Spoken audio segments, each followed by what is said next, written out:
जय हिंद। आप में से बहुत से लड़कों ने कमेंट कर करके ये बात पूछा कि सर टूर ऑफ ड्यूटी को अच्छे से समझा दीजिए। तो चलिए समझते हैं हम लोग टूर ऑफ ड्यूटी के बारे में। देखिए, जो आर्मी है इसकी दो सबसे बड़ी खासियत होनी चाहिए। सबसे पहला कि आपकी आर्मी एक्टिव होनी चाहिए, दूसरा कि आर्मी को यंग रखना जरूरी है, जवान रखना चाहिए आर्मी को।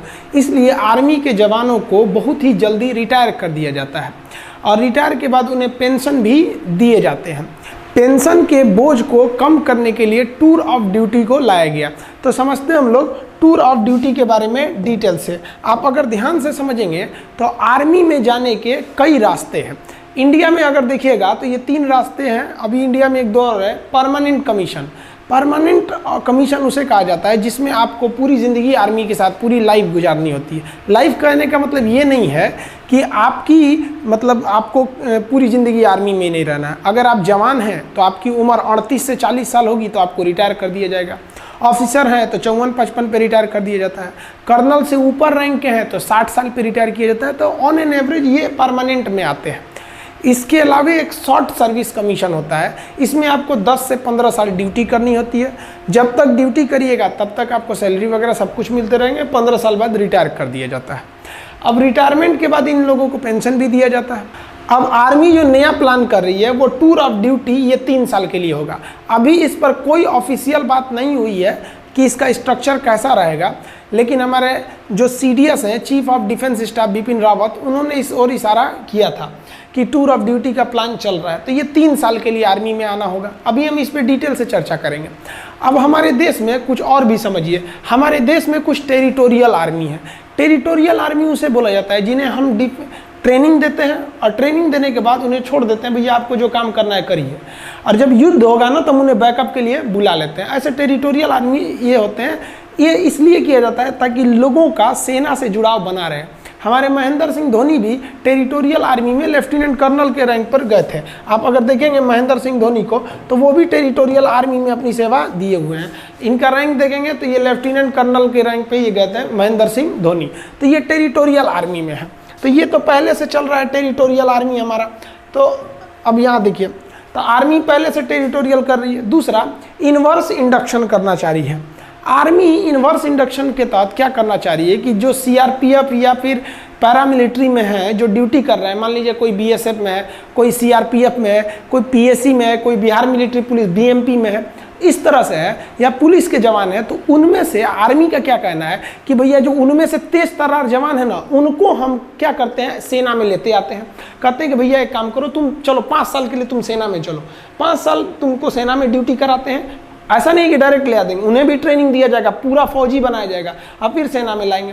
5 साल बाद उन्हें कह दिया जाएगा भैया आप जहाँ थे, जैसे पुलिस में थे तो पुलिस में चले जाइए और हमसे पेंशन मत मांगिए, क्योंकि हम आपको 5 साल के लिए ना बुलाए हैं, हम तो आपको और बेहतर कर दिए हैं और बेहतर करके लौटा रहे हैं। आप जिस डिपार्टमेंट में थे वहाँ और जाके एकदम अच्छे से ड्यूटी कीजिएगा। तो ये भी एक तरह का अच्छा है। अब उनको तो पेंशन वो गवर्नमेंट देगी जिधर से वो आए हैं, पैरामिलिट्री में से।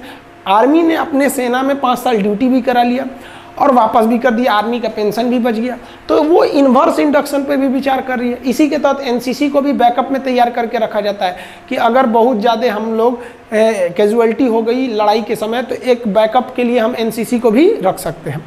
मैंडेटरी सर्विस हमारे देश में नहीं है। इजराइल में है क्या कि इजराइल में आपको लगभग 2.5 साल सेना में जाना ही जाना है। हम ये नहीं कर सकते मैंडेटरी सर्विस, क्योंकि एक जवान को ट्रेनिंग करने में काफ़ी खर्च आते हैं और हमारे पास इतने पैसे नहीं हैं कि इतने बड़ी जनसंख्या को हम मैंडेटरी सर्विस या मैंडेटरी आर्मी सर्विस के लिए ट्रेनिंग दे सके। तो ये तो हमारे देश में पॉसिबल ही नहीं है कि हम पूरे देश की जनता को अनिवार्य रूप से सेना की ट्रेनिंग दे सके। इन्वर्स इंडक्शन क्या है समझा दिए। टेरिटोरियल आर्मी केवल सेना का मनोबल बढ़ाने के लिए इसमें VIP लोग को शामिल कर दिया जाता है। अब मेन जो है वो हमारी बात चल रही है किस पर, टूर ऑफ आर्मी पर, टूर ऑफ ड्यूटी पर। इसके तहत केवल 3 साल के लिए लाया जाएगा। अब आप कहिएगा कि सर 3 साल में फ़ायदा क्या हो। देखिए, मान लीजिए अगर इस साल 1000 लोगों को भर्ती किए, फिर अगले साल 1000 लोग, फिर अगले साल 1000 लोग, 3 साल में हमारे पास कितने हो गए, 3000। अब अगले साल तो जो पहले आए थे वो तो रिटायर होंगे, फिर 3000 आ जाएंगे। तो इस तरह से हमारे पास हमेशा एक रेगुलर आर्मी बनी रहेगी और ये आर्मी को हमें क्या नहीं देना पड़ेगा, पेंशन भी नहीं देना पड़ेगा। अभी हम पेंशन पे आएंगे, चर्चा करेंगे। अब थोड़ा सा हम आगे समझते हैं टूर ऑफ ड्यूटी में, ध्यान से समझिए। इस टूर ऑफ ड्यूटी के बारे में समझिए। ये एक तरह का इंटर्नशिप है। इंटर्नशिप क्या होता है कि आपको किसी खास काम के लिए और खास फिक्स समय के लिए जब बुलाया जाता है तो उसे इंटर्नशिप कहते हैं। इससे सेना हमेशा जवान रहेगी, यंग रहेगी। जैसे मान लिया कि हमने 1 साल के लिए 1 लाख लोगों को किस में भर्ती किया, टूर ऑफ ड्यूटी में। इस साल भर्ती किया, फिर अगले साल 1 लाख को भर्ती कर लेंगे, फिर अगले साल 1 लाख को कर लेंगे, यानी 3 लाख हमारे पास आ गए सब। फिर अगले साल इधर 1 लाख को रिटायर करेंगे तो फिर 1 लाख को भर्ती भी तो कर लेंगे। और जिसको हम रिटायर किए उसको तो पेंशन देना नहीं है कि भैया हम 3 साल ड्यूटी कराए हैं। अब ध्यान से समझिएगा जी, ऐसे करके हमारे पास 3 लाख का स्टॉक बचा।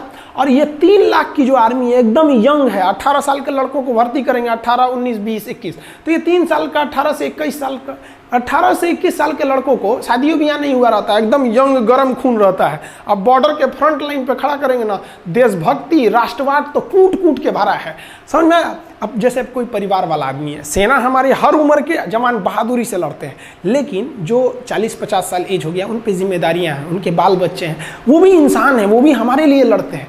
तो एक उनके ऊपर जिम्मेदारी है। एक वो जो नया नया छोड़ा जाता है, इसमें कोई जिम्मेदारी नहीं, ना आगे नाथ ना पीछे पगा, गोली चलाया रे तुम हम पे, वो चलाएगा हमसे चुरा बम मार देंगे यहाँ पे।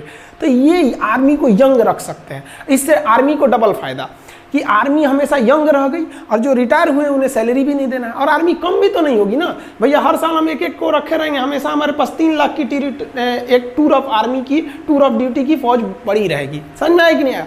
अब आप कहिएगा कि सर वो जो 3 साल बाद रिटायर कर देंगे और उसको पेंशन भी नहीं देंगे तो लड़का कहाँ जाएगा? तो देखिए भैया, इसमें सेना विचार कर रही है कि हम इस तरह से एंट्री कराएंगे कि जैसे कोई लड़का ग्रेजुएट हो गया है, तब आओ भैया 3 साल ड्यूटी करो और जाओ। और सरकार एक नियम बना देगी कि कोई भी एसएससी, रेलवे, बैंक वगैरह वो इन लड़कों को आरक्षण दे जो मतलब आर्मी की ट्रेनिंग कर ली है। क्यों? क्योंकि इनके अंदर एक डिसिप्लिन आ जाएगा। सेना उनको डिसिप्लिन 9 महीने का ट्रेनिंग देगी। ऐसा नहीं कि टूर ऑफ ड्यूटी आइए आपको टूर करा देते हैं, उठाइए AK-47, ऐसे नहीं। 9 महीने की एकदम कठिन ट्रेनिंग दिया जाएगा उन लोग को। ट्रेनिंग में कोई कॉम्प्रोमाइज़ नहीं होगा, उनका 9 महीने का ट्रेनिंग दिया जाएगा। समझ में? आप वो जिस डिपार्टमेंट में जाएंगे एकदम डिसिप्लिन, इतने बजे ऑफिस आना है तो आना है, हर चीज़ एकदम बढ़िया से रहेगा। इससे कि उनको देखकर डिपार्टमेंट के बाकी लोगों में भी एक जज्बा आएगा। और आप खुद देखिए ना, हम लोग, आप हो या हम हो, जब भी कहीं जाते हैं तो बगल में कोई फौजी रहता है तो अपने अंदर से एक आत्मसम्मान का दिल, वो आदमी हाथ उठाकर सैल्यूट नहीं करता है, लेकिन अपने दिल से पूछेगा आदमी, उन्हें दिल से सैल्यूट करता है कि इनके बदौलत हम लोग अपने घरों में सुरक्षित हैं। तो जहां वो ड्यूटी करने जाएंगे वहां भी लोगों का सेना के प्रति इज्जत बढ़ेगा और वो भी लोग चाहेंगे कि हम भी अपने नेक्स्ट जनरेशन को सेना में भेज सकें। तो एक आर्मी है, एक काफ़ी अच्छा बैलेंस बना के कर रही है। आखिर आर्मी को ऐसी ज़रूरत क्यों पड़ी? अब आप कहिएगा, यहाँ एक नेगेटिव पॉइंट ये आता है कि अगर हम 3 साल ड्यूटी करा के निकाल देते हैं तो जितने भी आएंगे, हमारी सेना यंग तो रहेगी लेकिन एक्सपीरियंस नहीं हो पाएगा। देखिए, जवान रहना भी ज़रूरी है, एक्सपीरियंस का भी रहना ज़रूरी है। कहीं कहीं जोश और जुनून काम नहीं आता है, एक्सपीरियंस काम आता है। तो इसीलिए आर्मी विचार कर रही है कि हम अपनी आर्मी में 40%, 30 से 40% फौज को टूर ऑफ ड्यूटी के तहत रखेंगे ताकि ये लोग जवान रहें, और बाकी 60% फौज हम फुल परमानेंट सर्विस वाले रखेंगे ताकि इनके पास एक्सपीरियंस रहे। तो आर्मी हर तरह के मैटर पर विचार कर रही है। याद रखिएगा, अभी ये विचार हो रहा है, कंफर्म अभी नहीं हुआ। देखिए अब ध्यान से, ये एक तरह का इंटर्नशिप उसे कहते हैं जो एक फिक्स टाइम के लिए आपको बुलाया जाता है। इसमें वर्दी भी मिलेगी खूब बढ़िया, भाई सेना की वर्दी मिलना बहुत बड़ी बात होती है। आपका बढ़िया बढ़िया ब्रांड, जो हज़ारों रुपए के आप जो ब्रांड पहनते हैं ना, उस ब्रांड की कोई कीमत नहीं है अगर आपके बगल में कोई बंदा वर्दी पहन के इंडियन आर्मी का उस पर लोगो बना हो, पहन के खड़ा हो जाए तो सारा आपका ब्रांड बर्बाद हो गया उस आर्मी के वर्दी के बाद। तो एक वर्दी भी मिलेगी, रैंक भी मिलेगी, सैलरी भी मिलेगी। क्या नहीं मिलेगा? तो भैया पेंशन नहीं मिलेगी। सारा बवाल तो पेंशनें कम करने के लिए हो रहा है, समझ में आया कि नहीं? तो पेंशन नहीं मिलेगा आपको। क्यों पेंशन नहीं मिलेगा? क्योंकि पेंशन देने के लिए कम से कम आपको 17 साल की ड्यूटी करनी रहती है। इसमें तो ओवरऑल 3 साल की ड्यूटी ही है। तो समझ में आ रहा है कि नहीं आ रहा है? जो टूर ऑफ ड्यूटी के तहत आएगा वो सेना के एडवेंचर को भी देख लेगा, राष्ट्रवाद भी देख लेगा, डिसिप्लिन भी सीख लेगा, स्वास्थ्य, मेंटेलिटी, हर चीज को सुदृढ़ कर लेगा और दूसरी नौकरी में उसको छूट भी मिलेगा। तो उसका भी करियर खराब नहीं हुआ, देश की सेना भी जवान रह गई और देश का जो पेंशन पे खर्च था वो भी बच गया। आर्मी का जनता से जुड़ाव भी हमेशा रेगुलर बना रहेगा 3 साल पे। अब जैसे क्या होता है कि एक आर्मी गया वो 40 साल ड्यूटी पे रहेगा, तो भैया 40 साल तक आप उसके जगह पे दूसरा भर्ती नहीं ना करेंगे, यहाँ तो हर 3 साल पे ड्यूटी पे भर्ती करना है। तो समझ में आ रहा है। अब आप देखिए जरा ध्यान से, इस इंटर्नशिप पे क्या किया जाएगा। शुरुआत में ऐसा नहीं है कि आप कोई सेना में कोई डिसीजन बड़े पैमाने पर ले सकते हैं। तो आर्मी का कहना है कि पहले हम 1000 जवान और 100 ऑफिसर को भर्ती करेंगे। इसमें 1000 जवान को भर्ती करेंगे, 100 ऑफिसर को। इसमें देखेंगे कि इस पर क्या अभी प्रोसीजर है, क्या इसके रिजल्ट आएंगे। हम आपको अभी इसके फायदे समझाते हैं। अब ध्यान से समझिए इसके फायदे क्या क्या होंगे हमारे। देखिए इसके बेनिफिट समझाते हैं। एक रेगुलर जो जवान होता है, हम अभी इसमें ऑफिसर की बातें नहीं कर रहे हैं, हम जवान की बात कर रहे हैं। देखिए ऑफिसर बहुत कम होते हैं, एक कंपनी में लगभग 3 प्लाटून होता है। जैसे 10 जवान का एक सेक्शन होता है और 3 सेक्शन को मिला के एक प्लाटून बनता है और 3 प्लाटून को मिला देंगे तो एक कंपनी बनती है। और एक कंपनी को कमांड करता है एक ऑफिसर, यानी 90 लोगों की फौज पे एक ऑफिसर हो जाता है। 90 से 120, कभी कभी 4 प्लाटून का भी एक कंपनी बनता है। वो फर्दर वीडियो में हम आपको समझाएंगे। Company, platoon, section, battalion, regiment, brigade, division, इस सब में अंतर कभी समझा देंगे उसमें। तो एक रेगुलर जो जवान होता है, उस जवान को पूरा परमानेंट अगर ड्यूटी दीजिएगा तो भर्ती से लेकर उसकी जितनी सैलरी बनती है, अलावेंस बनता है, भत्ते बनते हैं, उसको पेंशन होता है, वो सब मिलाकर अगर जोड़ दीजिएगा तो 11 करोड़ रुपए आते हैं। 11 करोड़। और अगर यही जवान अगर हम टूर ऑफ ड्यूटी के तहत लेते हैं तो 3 साल का है, तो 3 साल में आप उसको कितना अलावेंस दे दीजिएगा, कितना खर्चा कीजिएगा। अब पेंशन का तो बवाले नहीं है, तो टोटल 90 लाख खर्च आएगा। तो हम यहाँ कैलकुलेशन ईजी करने के लिए 1 करोड़ लिख दिए, मान के चलिए 1 करोड़ आएगा। तो सोचिए जो रेगुलर जवान है वो 11 करोड़ और जो टूर ऑफ ड्यूटी पे आ रहा है 1 करोड़, यानी एक जवान पर कितना बचेगा हमको, 10 करोड़ बचेगा। दूसरा, ये तो पैसा बच ही गया, दूसरा ये जो फुल समय ड्यूटी करेगा, जैसे मान लीजिए कि हम ही आर्मी में भर्ती हो जाए तो अभी हम अच्छे से ड्यूटी कर सकते हैं, लेकिन 10 साल बाद क्या बुढ़ा जाएगा आदमी, अच्छे से नहीं ना ड्यूटी हो पाएगी, उतने बेहतरीन ढंग से नहीं हो पाएगा जितना एक यंग आदमी कर सकता है। तो इससे डबल फायदा टूर ऑफ ड्यूटी से। एक जवान के पीछे 10 करोड़ बच गया और सेना पूरी तरह जवान है, एकदम यंग है। समझ में आया कि नहीं? तो ये हो गया इससे फायदा। अब देखिए जरा ध्यान से, स्टार्टिंग हम लोग ट्रायल जो करने जा रहे हैं, शुरुआत में हम लोग 1000 सैनिकों को भर्ती करेंगे। तो देखिए बेनिफिट क्या होगा, हम 1000 सैनिकों को भर्ती करने जा रहे हैं। एक सैनिक पर कितना बेनिफिट है, 10 करोड़ का, तो 1000 पर कितना हो जाएगा, उसमें 10 से गुणा कर दीजिए, 10,000 करोड़। 10,000 करोड़ की बचत आ जाएगी, क्योंकि एक सैनिक पर हमारा बचत हो रहा है 10 करोड़ का, तो 1000 सैनिकों पर बचत कितना हो जाएगा, इसमें 10 से गुणा करेंगे तो 10,000 करोड़ का बचत हो जाएगा हम लोग को। अब इस बचत से 10,000 करोड़ से हम आधुनिक हथियार खरीद सकते हैं, आर्टिलरी खरीद सकते हैं, हेलीकॉप्टर खरीद सकते हैं। आप खुद सोचिए ना, 126 राफेल जहाज़ों की ज़रूरत थी, आ कितना रहा है, केवल 36, यानी 90 जहाज अभी कम आए हैं। अब सोचिए हमारे यहाँ पे तो पैसे, हथियार पे पैसे कम खर्च होते हैं और अपनी की टेक्नोलॉजी उतनी आगे नहीं है जितना होना चाहिए। सेना के क्षेत्र में हम मतलब सेना में जो हथियार बनाना है तो उसमें हम लोग उतना मतलब संतोषजनक विकास नहीं कर पाए। मिसाइल टेक्नोलॉजी हम लोग की आगे है, लेकिन जो हेलीकॉप्टर एविएशन सेक्टर है उसमें बहुत संतोषजनक विकास नहीं हुआ है। अब आप ऐसे अंदाजा लगाइए, 1 रैंक 1 पेंशन जब आया था तो आपको पता होगा ये क्या है 1 रैंक 1 पेंशन, मतलब क्या है समझिए ध्यान से, कि जिस तरह से लोगों की सैलरी बढ़ती है, जैसे जो दरोगा 2010 में था या जो 1995 में दरोगा की जो सैलरी थी, क्या 2020 में वही सैलरी है? नहीं ना, सैलरी बढ़ रही है। तो 1 रैंक 1 पेंशन में क्या कहना है कि भैया जब सैलरी बढ़ रही है ना तो पेंशन भी बढ़ाइए। यानी जो आदमी, जो सिपाही 2020 में रिटायर हो रहा है उसका पेंशन जितना है उतना ही पेंशन उस सिपाही का भी होना चाहिए जो 2002 में रिटायर हो गया और अभी तक जिंदा है, मतलब मान लीजिए जीवित है। अब आर्मी को तो बहुत यंग एज में ना रिटायर कर दिया जाता है, तो मतलब कहना है कि पेंशन एकदम सेम होना चाहिए। तो इससे पेंशन पे बोझ इतना बढ़ गया है कि आर्मी ना अपने कुल बजट का लगभग 60% बबुआ 60% लगभग केवल सैलरी और पेंशन में खर्चा हो जाता है। यानी जो आर्मी को पैसे मिलते हैं उस पैसे का 60% सैलरी या पेंशन में खत्म हो जाता है। बाकी में आपका डीजल का खर्चा है, ये वगैरह वगैरह खर्चे हैं, तो बहुत कम खर्च हो पाते हैं हम लोग का। अब ऐसे समझिए ध्यान से, हमारी आर्मी को टोटल 2.5 लाख करोड़ रुपए मिलते हैं साल में, कि भैया इस 2.5 लाख करोड़ में आपको जो करना है करिए। अब 2020 का हम आपको बताते हैं, जो 2.5 लाख करोड़ मिले थे हम लोग को, उसका हिसाब देखिए ध्यान से यहाँ पे कैसे है 2.5 लाख करोड़ का 2020 में। उस 2.5 लाख करोड़ में से 1,33,000 करोड़ हम लोग पेंशन देने में खर्च कर दिए, यानी लगभग आधा खर्च कर दिए पेंशन देने में, 1 रैंक 1 पेंशन का पेंशन पे। और हथियार कितने का खरीदे? 1,20,000 करोड़। आप अगर इसको जोड़िएगा तो लगभग 2.5 लाख करोड़ आ जाता है। तो ये हमारा 2.5 लाख करोड़ का हिसाब है, आधा निकल गया पेंशन सैलरी देने में, अब बाकी बचा। अब खुद सोचिए ना, पेंशन वगैरह का जो हमारा खर्चा है पेंशन का, उससे कम खर्चा है हमारे हथियार का। अब कहीं ना कहीं आपको भी अजीब लग रहा होगा सुन के कि भैया हम हथियार पे जितना खर्च कर रहे हैं उससे ज़्यादा पेंशन पे खर्च कर रहे हैं।